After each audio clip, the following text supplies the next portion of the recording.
we are here to talk about Star Trek Beyond. Beyond the Trek. Beyond the Trek. All right. So we just saw the movie, Yep, and just saw. we're uploading our spoiler review now. That the movie has been released in North America, and we obviously didn't want to ruin it for anybody. But we've been waiting for a while to put this online because we have a lot to say about this movie, right, Shane? Absolutely, absolutely. And just, be warned if you're going to go see it and you don't want to be spoiled. We're going to spoil the heck out of it right now. Oh, yeah. Yeah, if you don't, if for whatever reason you can't see the giant image, the static image on YouTube that says spoiler review in bold red letters, this is a spoiler. Like, we're not holding anything back, and nowhere are we trying to save anything for you. We're going to talk candidly about the movie. So if you haven't seen it and you care about spoilers, or you have seen, or you don't care about spoilers and you haven't seen it, whatever, then listen on.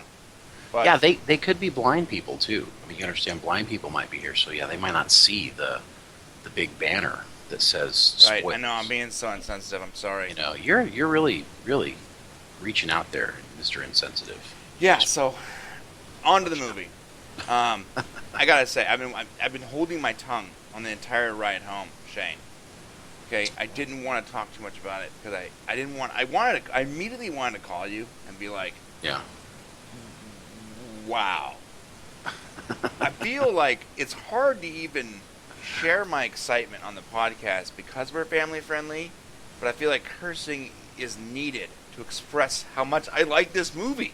You want to say like the F word like really hard now, right? It was so good, man.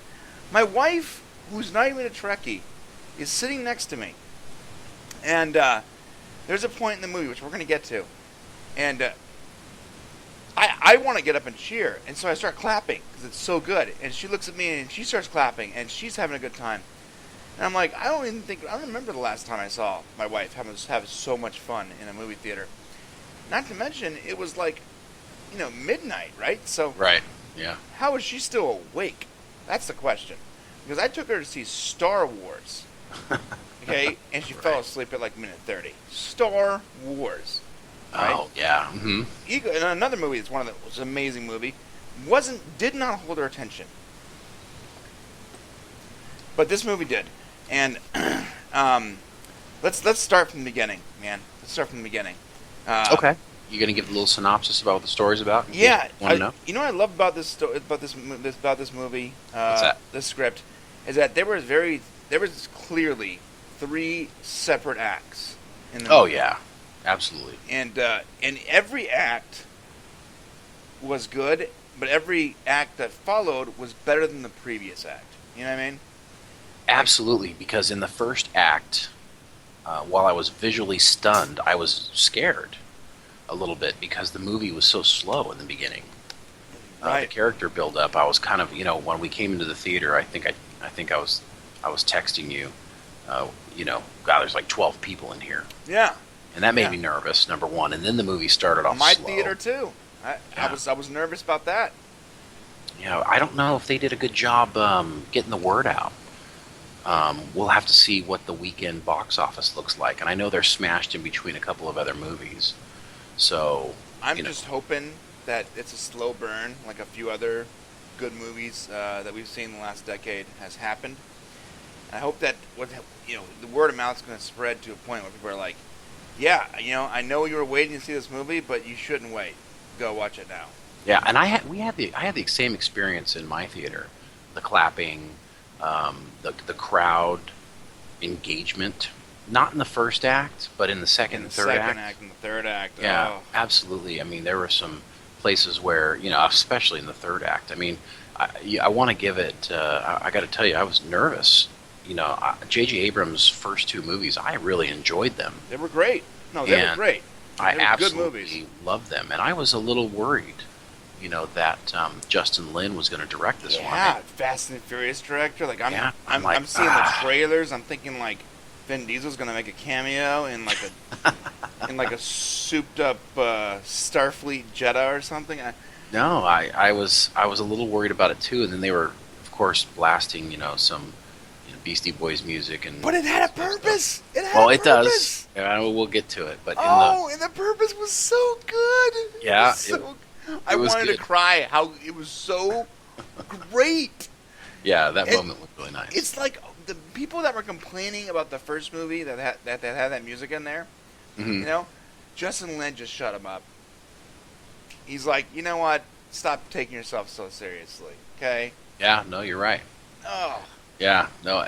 So Sorry, just to give continue. everybody we should give everybody a little bit of backstory here, and just if you haven't seen the movie yet, what we've got basically is when we left Into Darkness.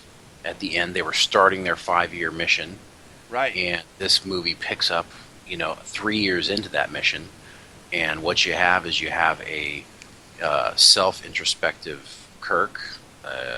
Looks like he's kind of bored. Yeah. Oh, okay. No. On that scene though, that's that opening scene Uh-huh. when he's talking to like the aliens, and he's like, "I want your enemies has sent me here to present this gift to you, this ancient device they found." Uh-huh. And he's looking up, and it's like so high and bellowing. They look like giant, huge beings. And then that giant beast comes barreling down to beat up Kirk or whatever. And Uh-huh. and now I know why they made their hall so big and long was to amplify their tiny voices. Oh yeah, absolutely. It was originally I was like, it's a weird design choice for a hall. Yeah, they're way up there. Yeah, that was kind of neat how they took the perspective and they changed it, and you have this creature barreling at them. That was kind of neat. Yeah, and I Like love that. there. It's like that race or whatever. They are aware of their size, and they built their hall to change their perspective. And they didn't even get into that, but I saw it. I picked up on it, and that's like Star Trek to me. Star Trek, when you pick up on those small things, there's a design choice behind the script or the designer, and You you got see that. intelligence. You're going to see that through the whole movie. I mean, Yeah. it happens. Let me tell you, the one thing that people need to realize when they go to this is they're seeing a throwback to the original series Oh, here. so throwback. It's almost like you're watching an episode Yeah, of the original series. an episode that cost $150 million to make.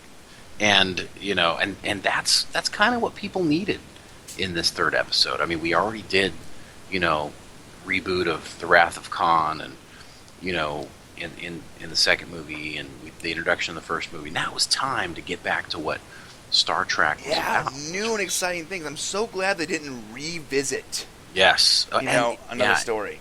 But they did have some nice little throwbacks They did. to the original series. Some small nuggets in there that, like in the second movie, Into Darkness, they had I don't know if you remember, they had an announcement over the loudspeaker, and it talked about the shuttlecraft that was in the Mud incident.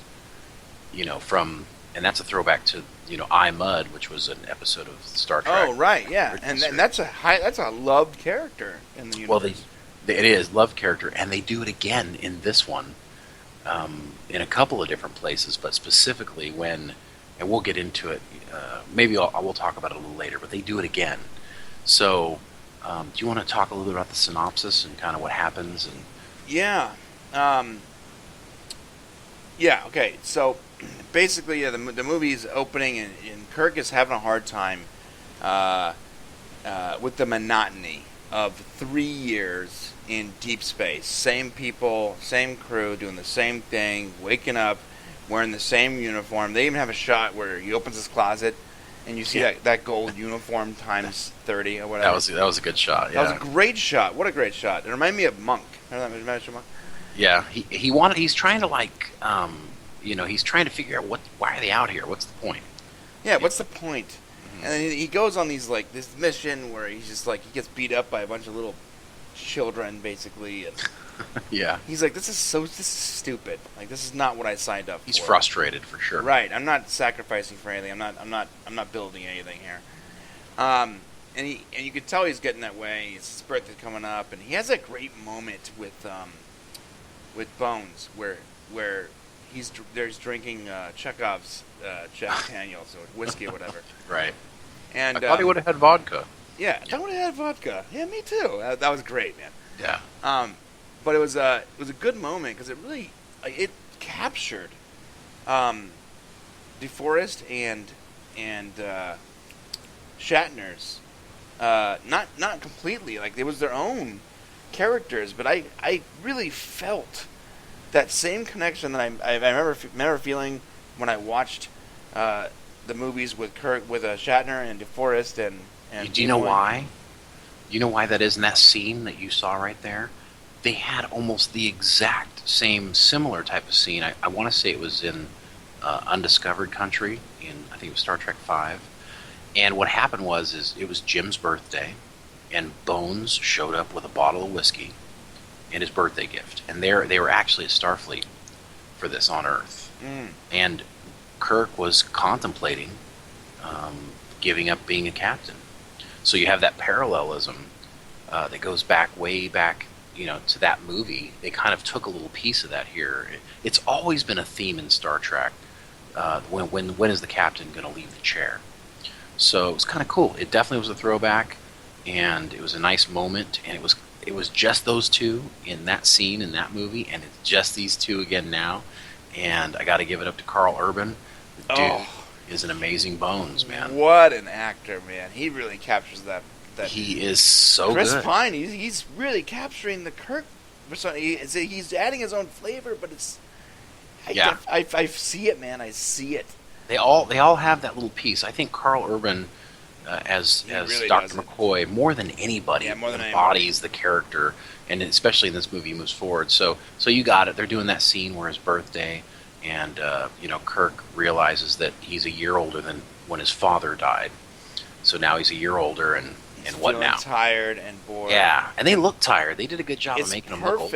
It's a perfect example of how the franchise has been. Like, yeah, I love this, but it's starting to feel tired. It's starting to feel worn out. It's, people are starting to mail it in. I'm not getting what I need from it, and let's fix that.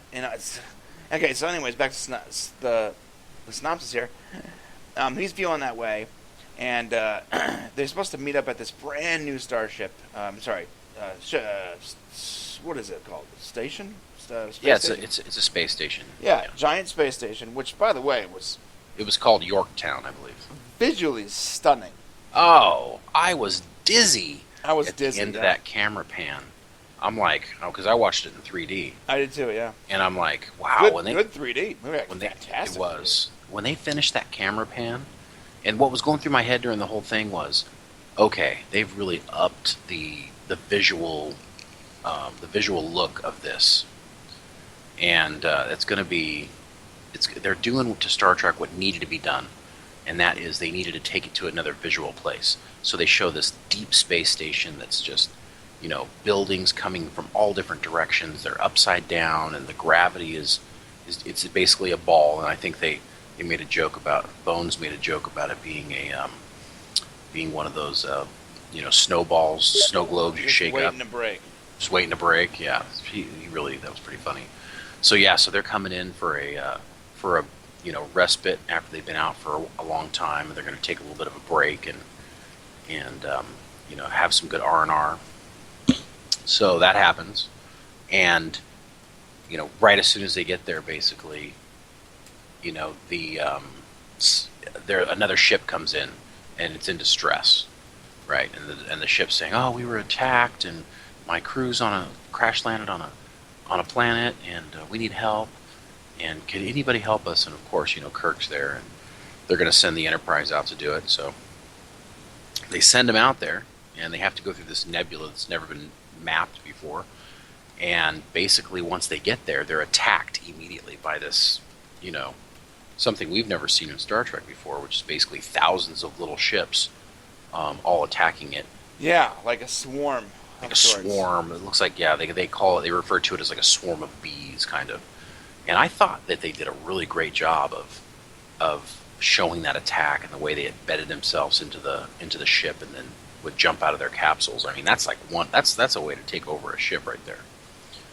You ram your vehicle into it and then jump out. I mean, it's crazy. So that was pretty awesome. So they get attacked. Basically, the Enterprise gets destroyed, and they crash land, and the people are being taken by this evil character played by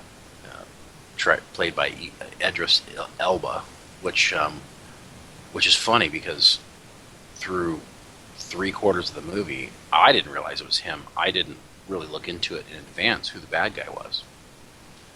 And we recently just did an article on him for the Dark Tower series. Yeah, coincidentally, yeah. Gunslinger. And so I hadn't really paid attention to him as an actor. The guy's pretty darn good. Yeah, it's great. So, pretty impressive. I told you he was a turd. I told you. Yeah, he's he really, put a lot into that role, even though he was under a lot of makeup. So basically, the bad guy has, he's on this planet. He's basically, capturing ships so that he can feed off of them and stay alive. You'll learn about that later. So the bad guys, got these people in Kirk crash lands. Everybody crash lands in their escape pods, and they got to basically figure out how to rescue everybody, get off the planet.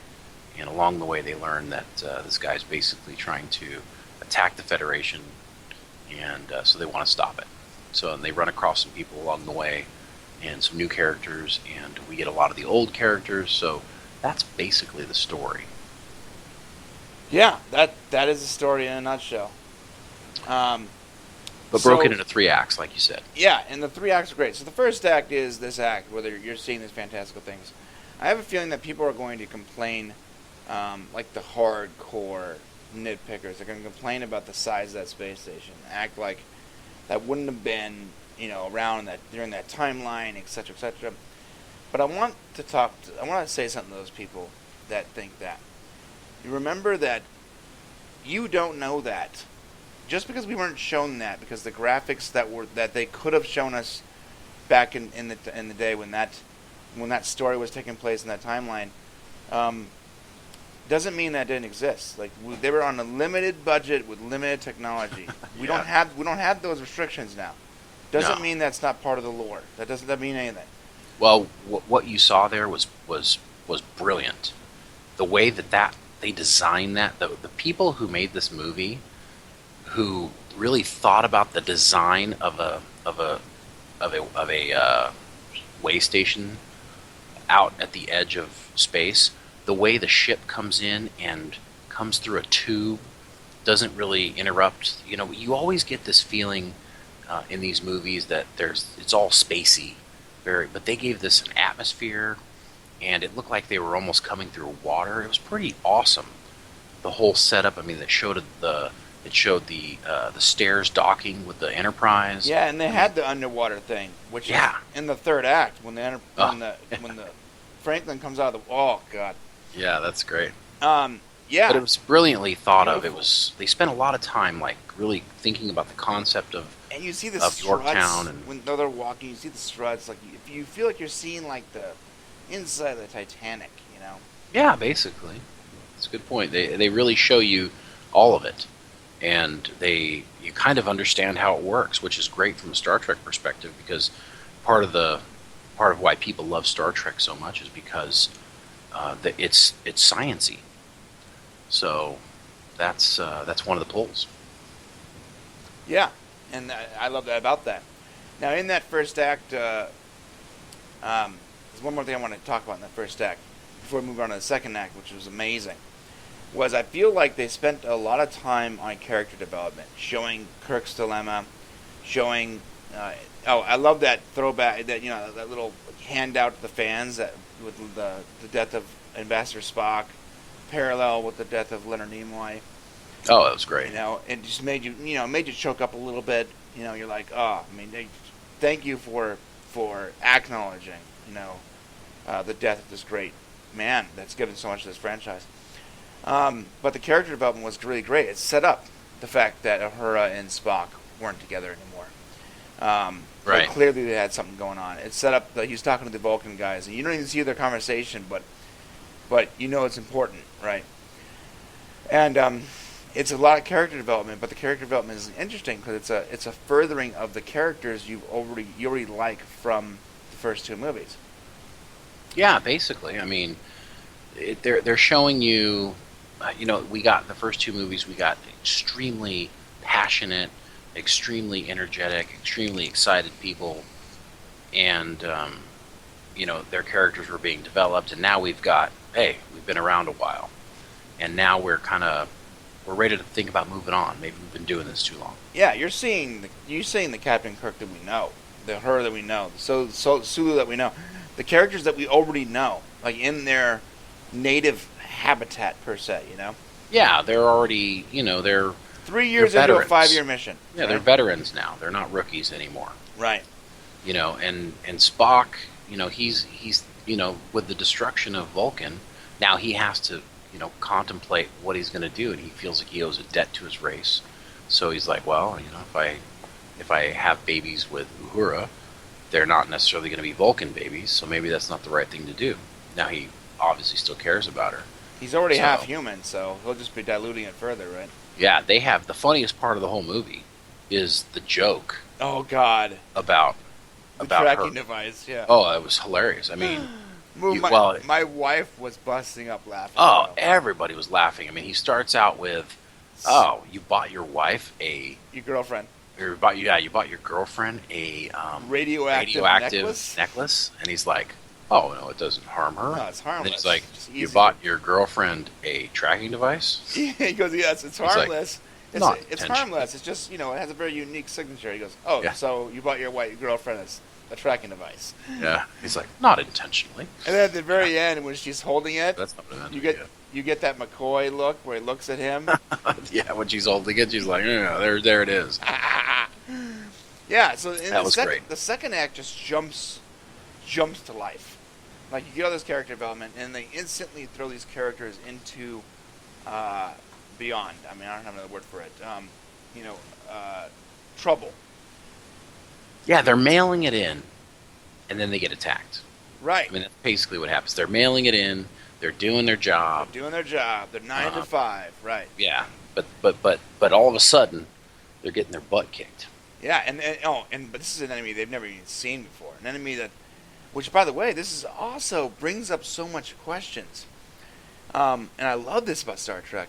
This is an enemy that we've never seen before. Right, yeah. In 50 years of Star Trek, we've never seen this enemy.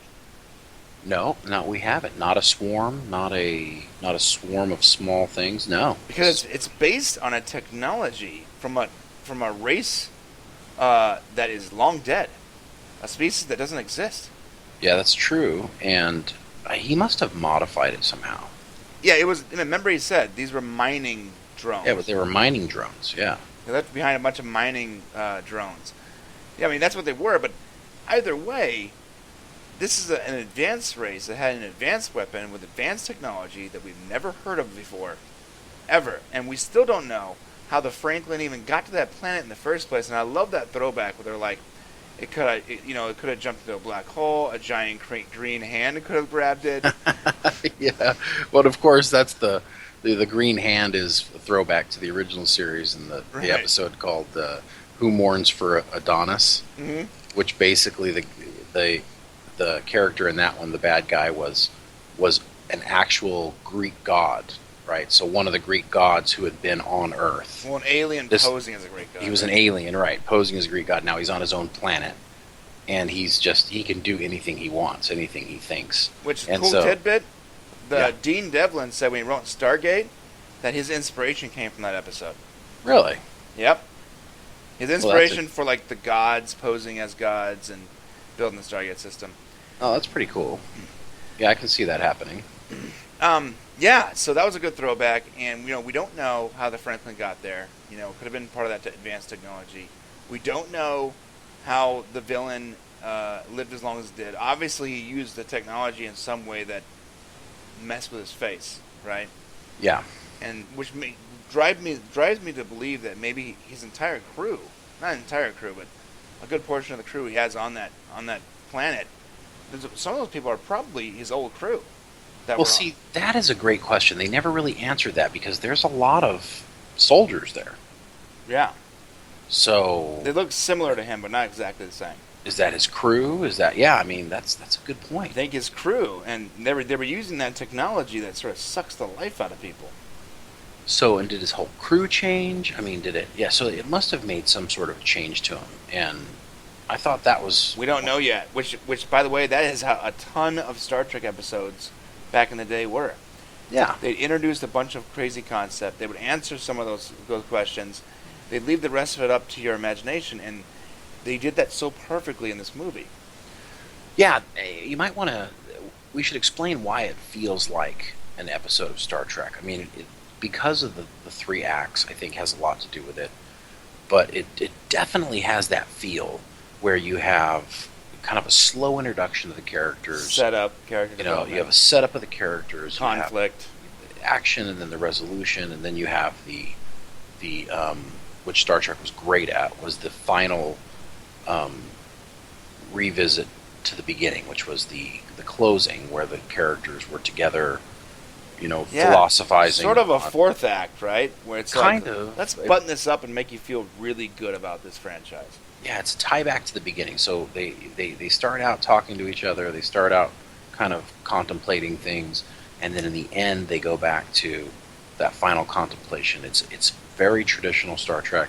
Every episode started on the bridge, where Bones and Kirk were talking, and then at the end there was some sort of joke between Bones, McCoy, and Kirk, or both Bones, Spock, and Kirk.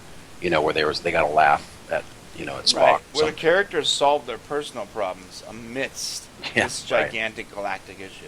Yeah, every time. And so this was just definitely, if they were going for that, I'm sure they were. They nailed it. Yeah, they nailed it. So those are the unanswered questions I have is about the planet, the race that was there before, what technology they used to live, and I could probably fill in a bunch of blanks with my imagination, and but I don't know. I don't think we're probably not going to get a lot of answers, but I don't know. Maybe they will. Again, I don't really need answers. If they never give answers, I'm okay with it. This is not one of those movies where these aren't plot holes. This is just stuff they didn't explain, and that's okay. You don't have to explain everything. It didn't need it. The movie didn't need it, and plus they've already, they announced the fourth Star Trek movie. Yes, and they announced that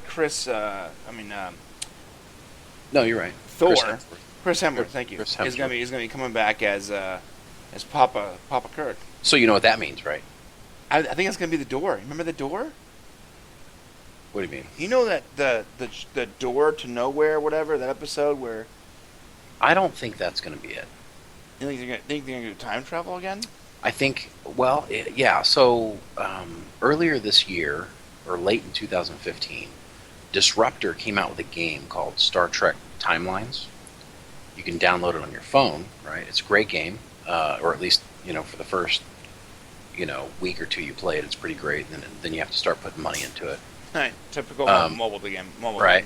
Game, right? But it's great because basically in this game, after the 2009 Star Trek reboot, where the timeline was basically messed with, there's this fracture in time in this game, where characters and people from different universes are crossing over. Oh, Yeah. So we might see William Shatner. You could. It's possible, and they've been trying to find a way to work them in. I think the one great tragedy of Star Trek over the years has been, Leonard Nimoy, as great as he is, was continuously brought back.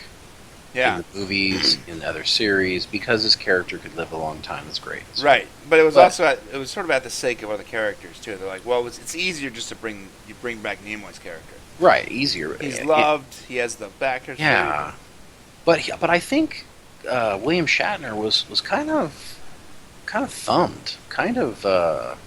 He was thought of as being a little more difficult to deal with, and I think that they've kind of spurred him a little bit almost by not giving him a cameo of some sort. They have had to have gotten past that sense because he was talking about being part of the franchise going forward, even in a small degree.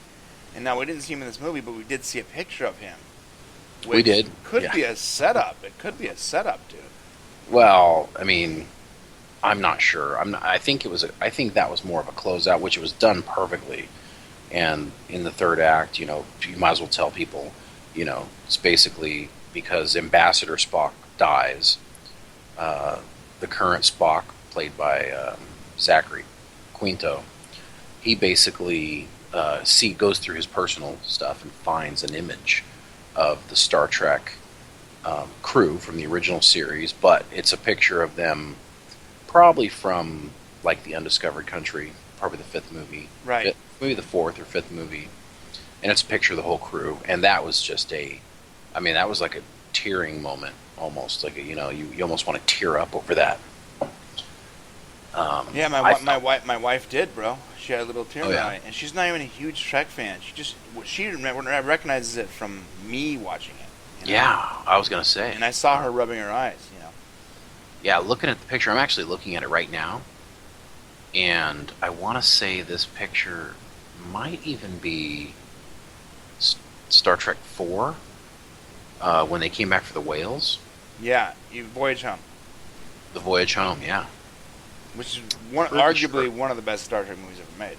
Oh, it's classic. I mean, I think 3 was, well, Star Trek Wrath of Khan was the best of those, but I liked Wrath of Khan. I liked Voyage Home more because it was so much more about the characters, not about the conflict. well, and they came back to Earth, which they never Right. did. Never you done know, that so- before. Yeah. So that was pretty cool. But this movie, as we have in our title, it was probably the best Star Trek movie since, in my opinion, since Generations. So, Yeah. that's my opinion. What year was Generations? I want to say Generations was it was in the late 90s. Let me think here. Well, what was great about that movie for me was you get, William Shatner and Yeah. you get Patrick Stewart. together. Well, yeah, amazing. And yeah. and they were, to me, that was like the ultimate. I mean, it came out in '94. I love how they found a way organically in that movie to bring those two characters together. Yeah. It didn't feel forced at all. No, that was a great movie. I mean, it was 22 years ago that Yeah. movie came out. You believe It's that? the best movie in 22 years. Rotten Tomatoes gave it a 48%. You believe that? Generations? Yeah. Dumb I critics. loved it. Absolutely loved it. Yeah, so did And I. I thought it was, and I think that's the best Star Trek movie. This one, that was the last great Star Trek movie. Every Trekkie I've ever talked to loves that movie. So Yeah, it's great. So, but this movie has some things in it that is just needed. And hearing that there's going to be a fourth movie is great. I think they're going to before the box office results, that's Yeah, I'm surprised by that a little bit. no, yeah, that's not common. It's not common to announce a fourth movie before results even come in. Well, J.J. Abrams said in an interview, he said, "Go see the movie, so we make sure we get this fourth movie made." So I guess it's possible that if this doesn't do well, they can pull the plug on it. Nah, yeah, let me tell you something. Even if it doesn't get like great openings, it's gonna be a movie that continues to do well over a long period of time. And this is the only thing that they have that Sony has or Paramount, whatever. It's the only good franchise they have left. It's not- true. They got to keep running with it. Yeah, And this is the 50th anniversary. yeah. So- They should have put more money into marketing, bro. They really Seriously. should. I'm really You surprised. didn't even know the title of the movie. That I scares did- me. I didn't. I didn't. I mean, I didn't even know. You didn't know the title of the movie, bro. Listen, here's what's crazy. 2 months ago, I didn't know it was coming, or last month, I didn't know it was coming out in July. Oh, that's not good. Yeah, so what I'm saying is that, and I've been a Star Trek fan since I was, 6 years old. So, and it's possibly also because, they're doing these movies. There was 3 years between 2009, or between the first two movies, and now it's 4 years between the last movie and now. So I mean, they're really not. They're taking their time with them, which is good. But people tend to. It's almost like it's a little too far away. They're almost too. Yeah. They're almost a little too far apart. But it didn't. They could have fixed that by putting some good money into marketing the proper way. Yeah, they could have. They could have. They could have yeah, done. I mean, it was Force Awakens came out 30 plus years. I mean, But maybe they don't. Maybe they don't. Maybe they don't have the money to put into marketing for stuff right now. Like these Paramount and Sony are not doing great. So maybe they don't want to take the risk on it with the third movie. I'm not sure. Well, it's going to make them a lot of money. I don't even if the opening week is not good, it doesn't matter. This movie is very, very good. It is. Every critic that I've heard online has given it nothing but good reviews. The Rotten Tomatoes has a great score. Everything about this movie is good. And if I had to pick out one thing that bothered me, I can only say that there was a few plot devices that I felt were a little too handy, but that is being so nitpicky. Like the Franklin being there. In fact, that was my first thing. I'm like, well, that's convenient. And then it's part of the story, Well, it's a huge key part of the story. Right. At first I was like, well, that's super convenient. But then, no, apparently not. Apparently that's the reason they're in this conflict in the first place. Yeah, it's the whole reason it exists is because that's where the Franklin ended up. So the thing with the hall projectors, that sort of was convenient, but again, I'm being so nitpicky about this. Well, but here's the thing is that I thought it was cool. I mean, it was convenient, but she uses it when she saves Scotty. Right. So you get to see it in a small way, and then of course it's used in the big scene when they're. So I mean, it's not like same with the trap. You saw that chemical she used in the trap before he uses it to save his crew, which was so freaking cool. Yeah, it was absolutely cool, and it's important that they did it that way because Captain saving his crew like that, man. It was like, dude, I fist bumped, bro. I got up and I fist bumped the air, bro. I couldn't help myself. It was so good. It's a good thing they did it that way, and that's good, and that's why you have to give a lot of credit to the director, because a good director knows that you have to have a soft introduction before you drop it, or otherwise it becomes divisive. Right. And knowing that you have that and then applying it later just makes it that much better. Yes. It just makes it that much better. So when Kirk comes in and saves everybody, and I love the scene where the one of the bad guys says they're going to leave you. They're going to leave you here. They brought her into it. She didn't want to come back. She came back, and now we're talking about the alien character. Love her. Her name is Jamal? Jawi? Something with a J. Let's just call her J for now. Something with a J. Yeah, they convince her to help them, even though she is deadly afraid of that place. It's Jayla. Jayla. Remember, she even goes like that wasn't part of the deal, Montgomery Scott. Yeah, exactly. Montgomery Scotty. You're gonna help me get off this planet. I don't want to go back there. That's death. Death awaits you. Yeah, and then so I love the scene where Kirk recognizes that she's in trouble, and you've got Mr. Scott saying, "Okay, Captain, hit your device. You got to come back." And there's a moment there where it seems like he contemplates leaving, or at least it's the audience is supposed to think that's what's happening. And then he races the bike and does that huge jump, and as he's being transported, grabs her arm. God, that was so good. That was cool, man. That right there, man. See, that was a callback too. That was a exclamation point, because remember when they first get captured, he said our captain will come for us, right? And he goes, "I'm planning on it," right? Yeah. And and even though we're captured, the humans are like, "Yeah, you're screwed." Like, they're gonna come, and you're not gonna win. Period. Yeah. And the whole time he's talking about being unity is a weakness, right?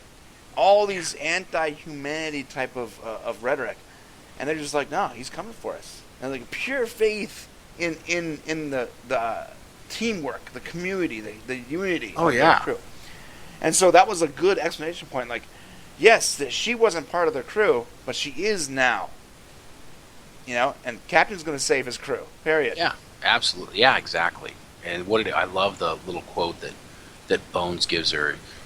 My aunt told me, or that one little stick doesn't break in a bundle. And I was like, Oh, that's, right. That that's was pretty great. good. That's Oh, a really good when quote. the bad guy was like, why would you sacrifice yourself for him? And she was Yeah. like, because he would do it for me. He would do it for me. That's right. Yeah, that Yeah, was like, Uhura. Yeah, when yeah, Uhura- Uhura. I always have a problem with him. No, that was an amazing scene. First of all, it was shot well. I loved the expression on Kirk's face. Yeah. J-Law was a really great, what a great character. I thought she was. Yeah, my she nine- stole the show, man. stole a the little show. bit. I can't wait to see her. And you know she's going to be on the ship. She's going to be in the next movie. Like, Oh yeah, I think so. in fact, I think because of Yanton's unfortunate death, I think she'll probably replace Chekhov. That could happen. Yeah, I mean they're going to have to do something about that. Well, J.J. Abrams said they're not going to recast Chekhov. No, I mean That would they be can't. disrespectful, and no one can do as well as he did, anyways. Well, no, yeah, Anton Yelchin was great. He was a better Chekhov than the original Chekhov. He was a better Chekhov. You know what I'm saying? He's better than the original guy, and I don't know. I mean, it's freak. I mean, everybody knows that he died. His car basically backed into him and Yeah. pinned him and killed him. Yeah, what a horrible way to go. I mean, when you get to heaven or hell or wherever you're going, you gotta be kicking yourself in the butt, going, I wish I hadn't gone that way. Right. You know, and this guy, I've seen a couple of his other movies. He's good. He was a good actor. Good actor, man. I saw him in that he had a movie with future. Justin Timberlake, and that was one of the first movies I liked with him. Yeah, he had a future. So it's really sad, and they Yeah. did dedicate the movie to both Leonard Nimoy and Anton Yelchin. Right, So- which is great. Now, conveniently, this new character that we all love, also is a tech wizard like Yanton. And Why do we like her though? I don't know, bro. I'll tell you why. Why? Because she's naive. She's She's the audience. naive.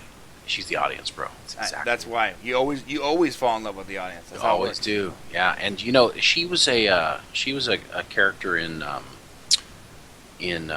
movie that came out earlier this year, the James Bond knockoff. Yeah, manners make it the man. Yeah, Whatever it's called. manners make it the man. I don't think that's it, but yeah, that's the from that title. She was in that movie, and she did really good in that movie. Yeah, she was the leg sword chick. Yeah, she wasn't she? Yeah, she had swords in her leg. Yeah, no, she did great in that movie. She did better than this one. Hands Yeah, down. she much better. Yeah, Yeah. she put her fighting skills. Yeah. She has real fighting skills, bro. Yeah, she's an actual fighter, right? Yeah. So she has this whole tech thing going on, and they even said Chekhov is better here because he can handle the tech. Like there's parallels between her character, her personality, and Chekhov. So it's gonna be a very easy. Like I'll put money on it. It's an easy switcheroo that they just they have some sad reason as to why Chekhov is no longer with them, and she takes his seat. Okay. Yeah, we got to give some credit. Got to give some credit to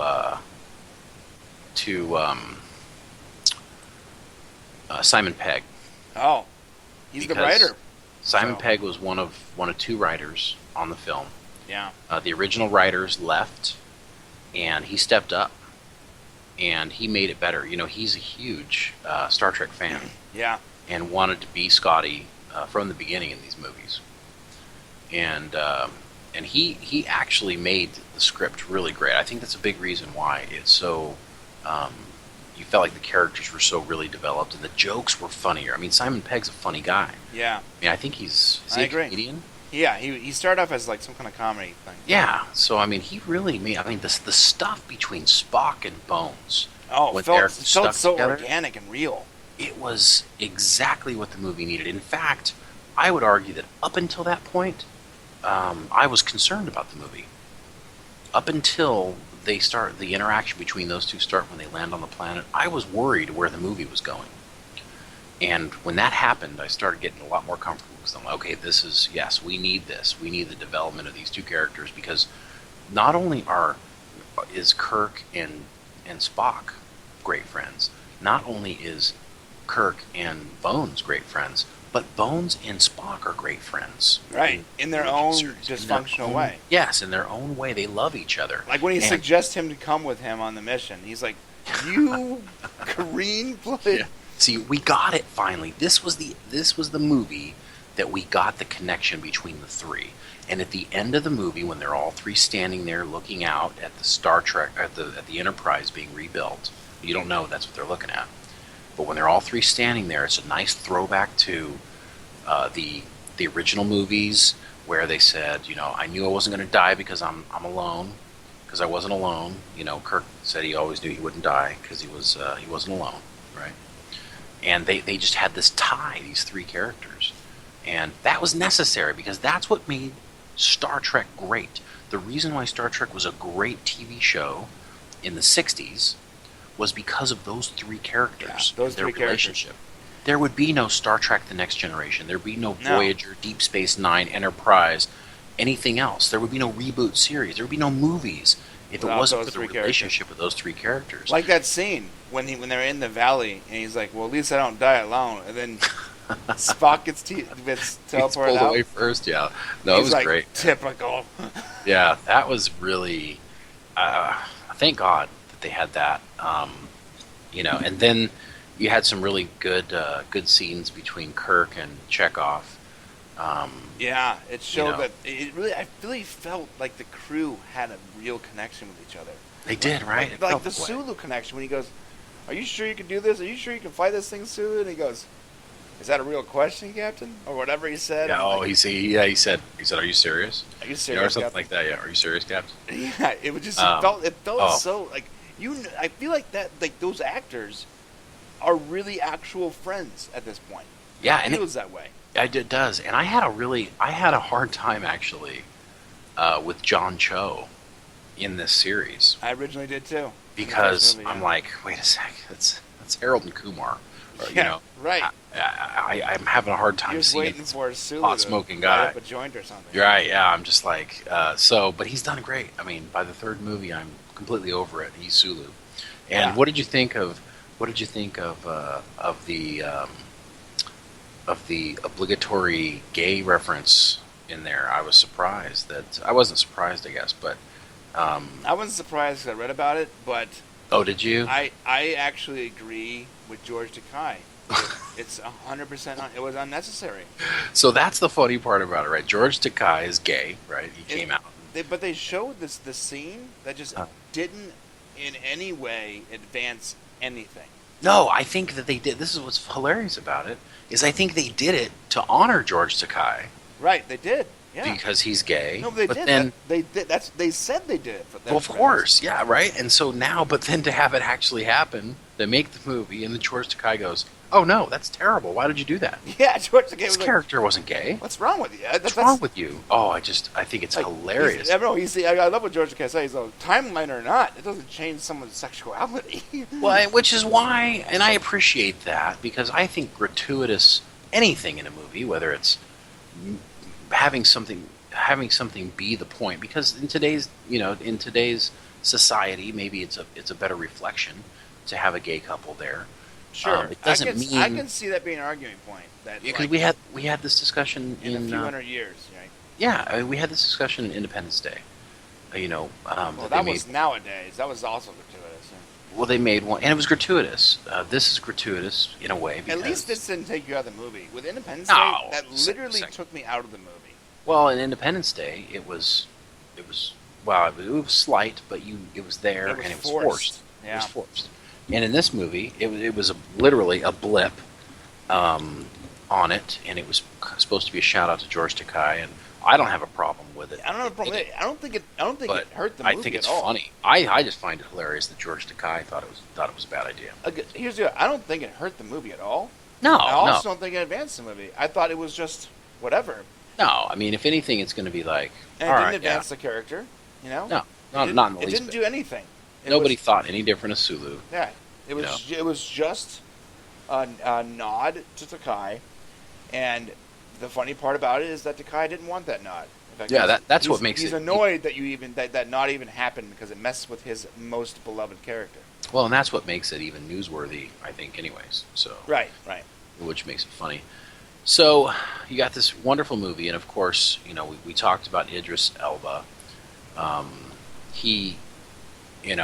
thought that the villain had some depth right away because you could see his first interaction, he's like, "You're Captain Kirk."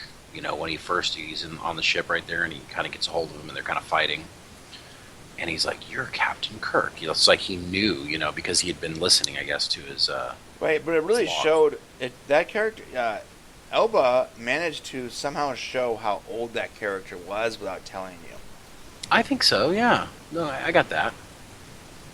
Yeah, I could see that. I mean, it was kind of gruesome about the whole using up people to make himself younger. That was kind of. I wish they would have explained. I do wish there would have been more explanation, because I still couldn't figure out why. And this is my hit on the movie, is I couldn't figure out why he lured that alien with where the head opened up, where she kept the device. Why he put her and had her get sucked into that device to be used as a weapon. I couldn't figure out why No. She literally just tested. That was testing, bro. Are you sure? Because her essence got sucked into it. Yeah, just like his did. He was just testing the thing. Oh, you think it was just a test? He didn't need it to be in there? Yeah, remember, he activates it. You know, how are you going to know it works if you don't test it? I think he just tested it on the closest person next to him. I guess that wasn't clear, but okay, yeah.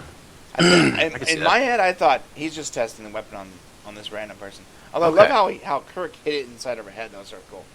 That was awesome. Yeah.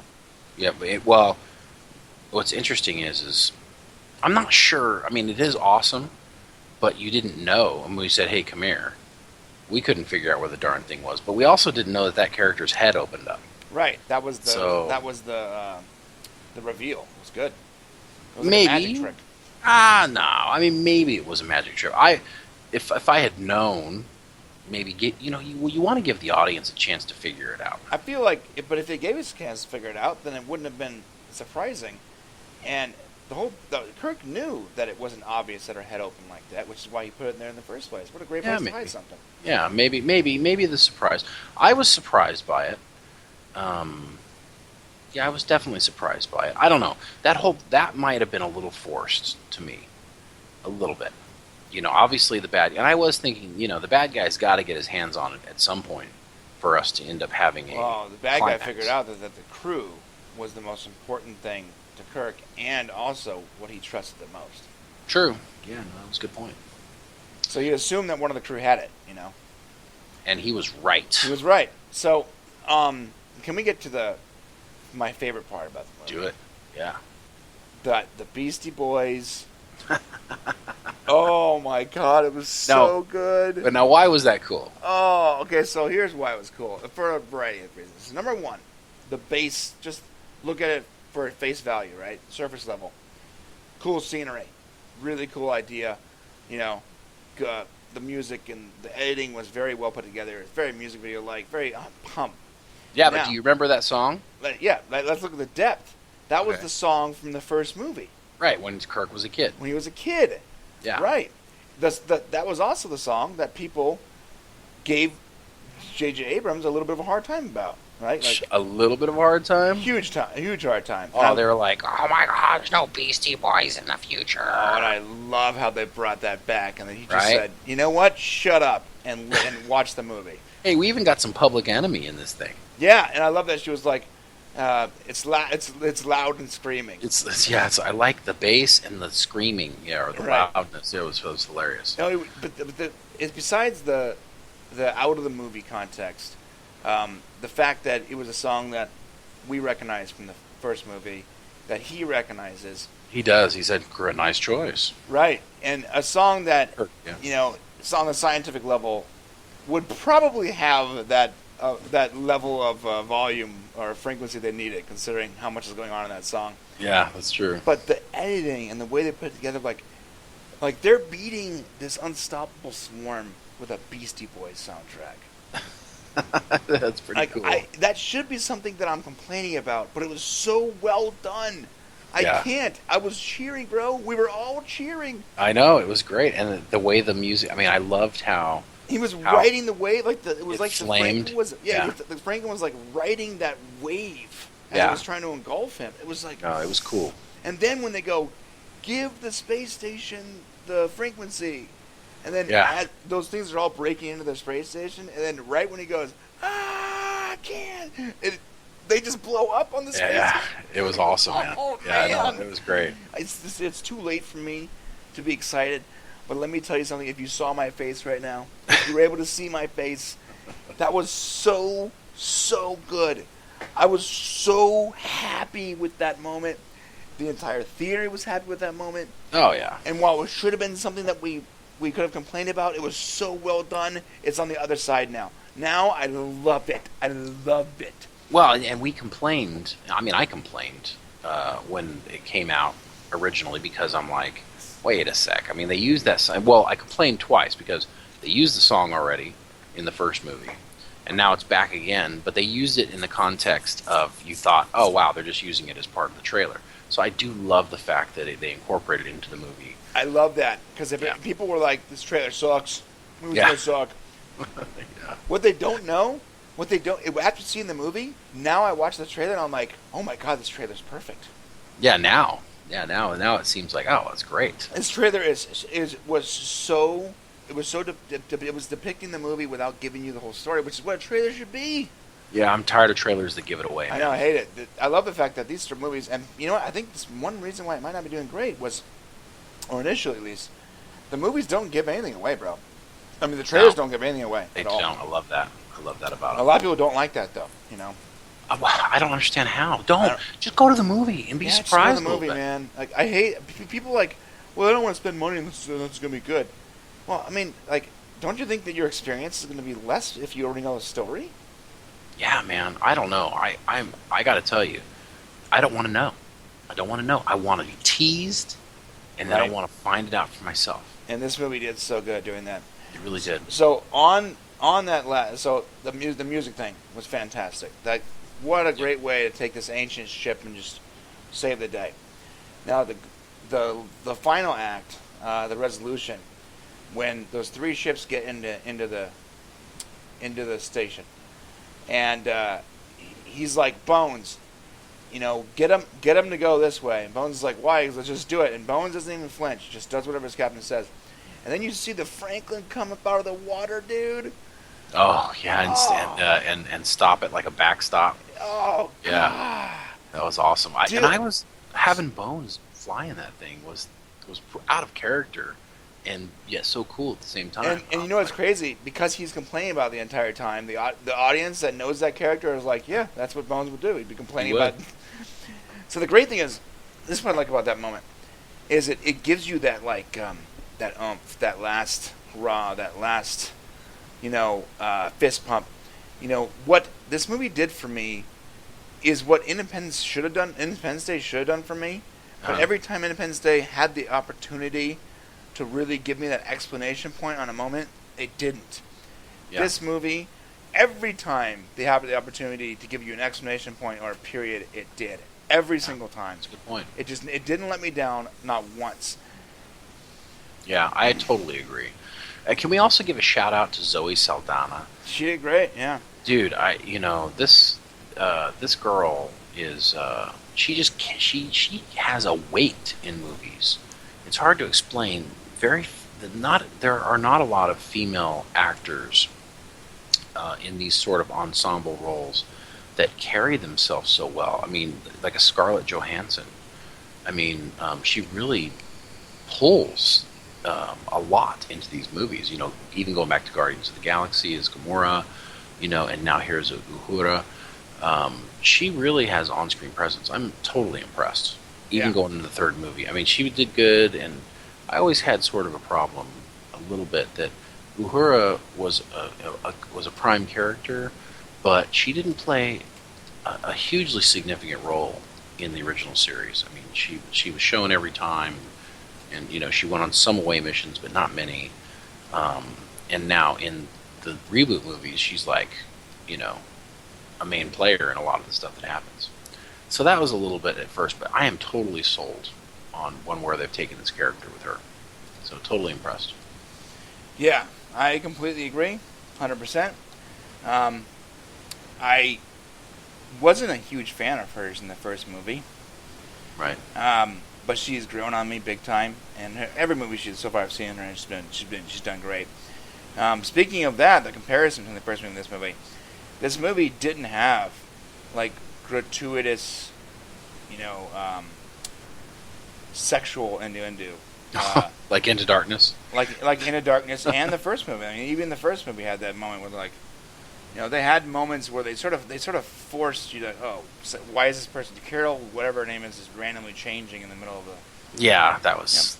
Yeah, and they stuff and that didn't JJ bother took me, to but that. I could see how it bothered people, and it's taking you out of the story, which that's the biggest problem with it. Well, JJ took heat for it for doing it on purpose. Right. So you weren't going to see that this time. So no, I think that they, as far as female characters go, the admiral on the Yorktown space station was a female, and Right. Right. she was in charge, and then Kirk was wanted to be a vice admiral underneath her when he was thinking about not being a captain anymore. He said, give it to Spock." So, so the ending. You want to talk a little bit about that and kind of where you think that they? I mean, do you think that character is gone? Do you think the villain's gone? Yeah. So I thought for a minute. Yeah, I definitely think that the villain's 100% dead. Okay. I have I have zero doubt that he's dead. But I do like something that they did. There was a moment where he was trying to open up the hatch, and the villain, like, flies up there, like floats up there, and I thought, this better not be that moment where the character tries to redeem himself, because I thought it was. Oh, I happen. thought that too. I did too. I was like, I don't want this to happen. This guy's Yeah. a bad guy. Just leave him a bad guy. Please don't have every person have a redemption moment, because. And then he's gonna grab. Then he grabs the piece of glass, and you're like, "Oh, okay, good."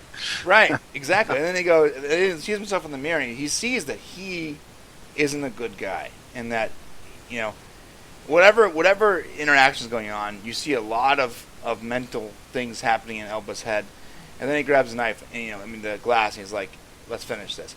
And so I'm glad about that, because I thought for a minute there they were going to have him help him open the hatch or something stupid, Right. and I didn't want to see that, because like I said, this movie has given me that exclamation point every time I needed it, and doing that wouldn't have given me the exclamation point I needed. I needed to see him ended, not Ended. arrested, not thrown out in space. I needed to see what I saw. I needed to see the weapon that he cultivated for lifetimes, right, being used to end him and his reign of terror. Well, I like the twist that it was the captain of the Franklin. Right. I enjoyed that. Didn't I understand his enjoyed- motivation 100% though. Like, Well, they left him out there. Nobody, the Federation didn't come get him. He was upset because he was an explorer, and basically it ended up being pointless. He got stranded. he was a military guy first, and Yeah, then he's like, he was what was forced the to be point? an explorer. Yeah, he was like, "What was the point of being out here?" Right, Yeah. so sort of mirroring Kirk's issues. Yeah, same problem he's having. He's feeling the same way. And then Kirk realized what the point was. He's saving millions of people. Yeah, basically. That's the drawback. He goes, you're gonna die too, and he goes, it's a pretty good death if I save all these people or something like that. Yeah.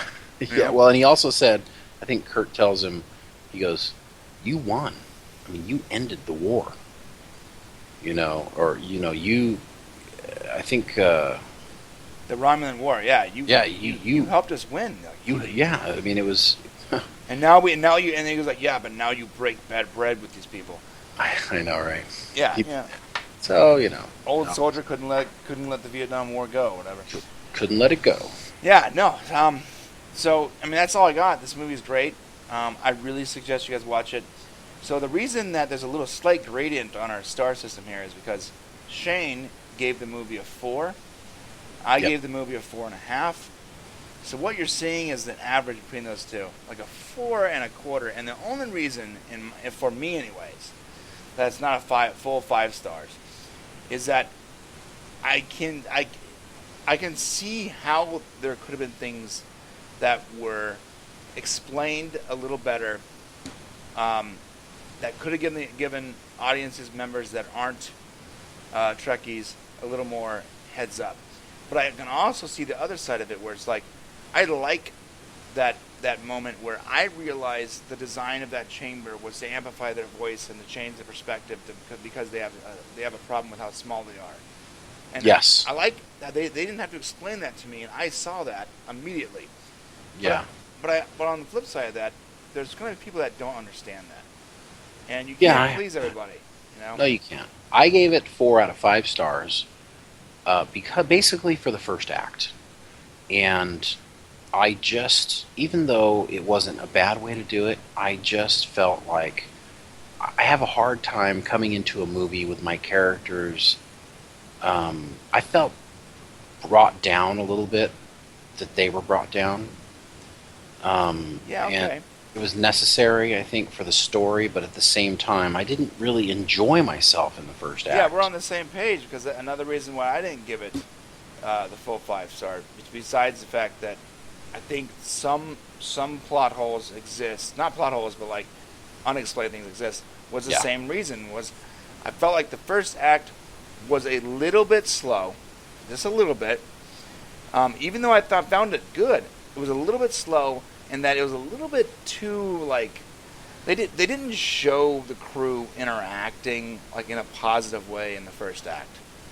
Yeah, I don't think so. They didn't show. There was almost no positive. And maybe that was intentional, and we just don't. We're not. We don't know. But I felt like you could have, even though it's the drum of 9 to 5 work and all that. I get that.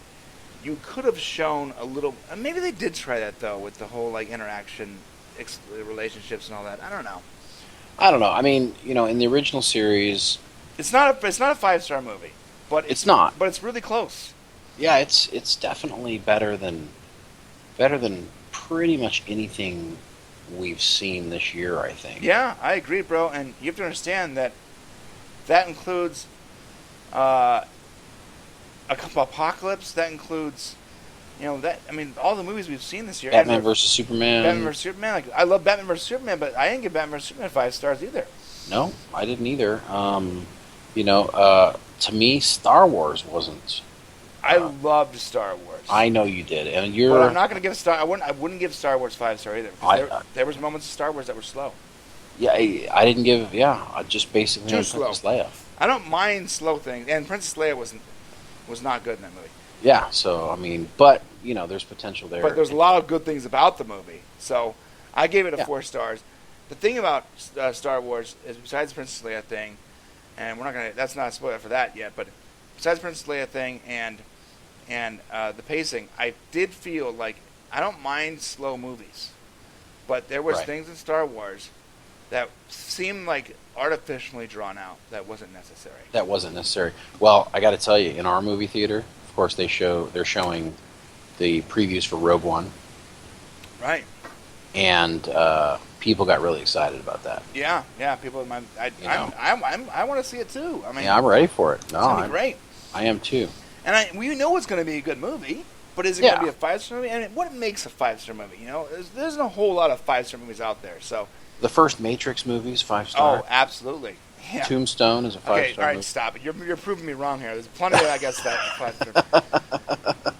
There's a movie coming out that we're gonna review for sure. Oh, I'll tell you about Magnificent 7.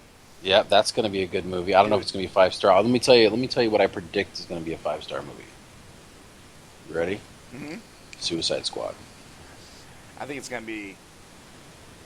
I think we're going. You know why I think we're going to give it 5 stars?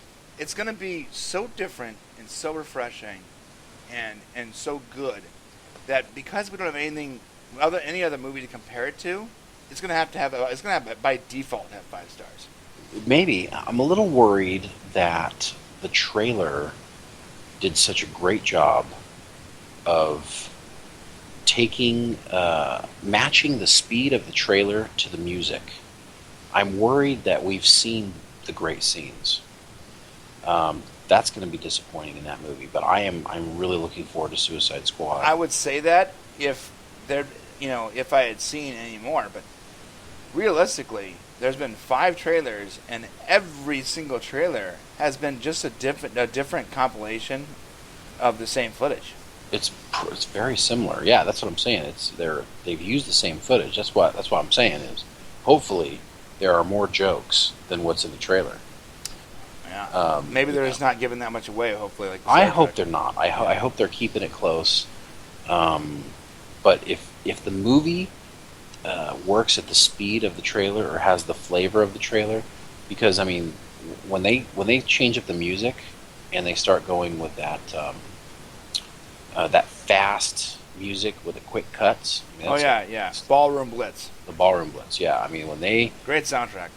they have some great jokes in there, great sound. I mean, it's gonna be. Oh, Will Smith looked in his element in the trailer. Yeah, yeah, he does. He looks good. And that entire crew are so tight that they all got the same tattoo.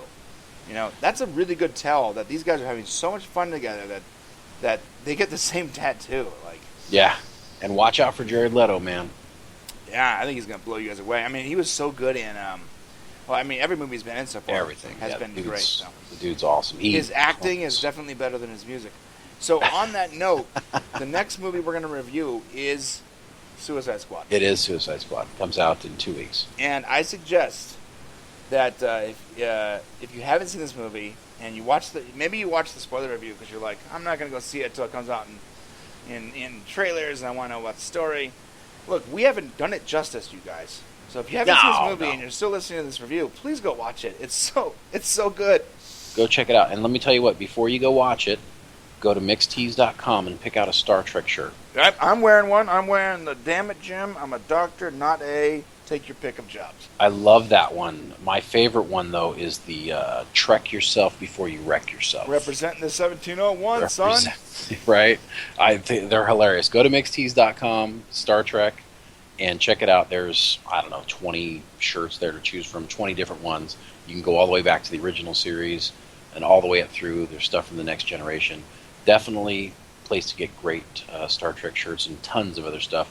And of course, they're our sponsors, so support them and support us. And with that, I'd like to remind everybody that we are sponsored by Mixtees.com. You can get all your greatest t-shirts and cool stuff there. You can also find us at Mixtees.com/popcast, Facebook.com/Mixtees, Twitter.com/Mixtees, and of course, if you're not already here, YouTube.com/Mixtees. On RawRant.com, you can find the audio-only version of this, which, of course, this is mainly audio, but we are on YouTube with a nice big image. So if you're in your car and you don't have YouTube Red, then hit up RawRant.com and check us out there. And you can email us, popcast@Mixtees.com or info@popcast.com, popcast.co. We like to hear from you, so Yes, send we us used in to do questions. emails, but a lot of people have been emailing us, and some of the emails we are getting are just like not worthy of reading on air. So Yeah. give us something worthy of reading on air, my friends. Write in, make fun of Brian. Yes, Go ahead. most of the time, that's actually the majority of the emails, as is. So listen, we'll be back for Suicide Squad.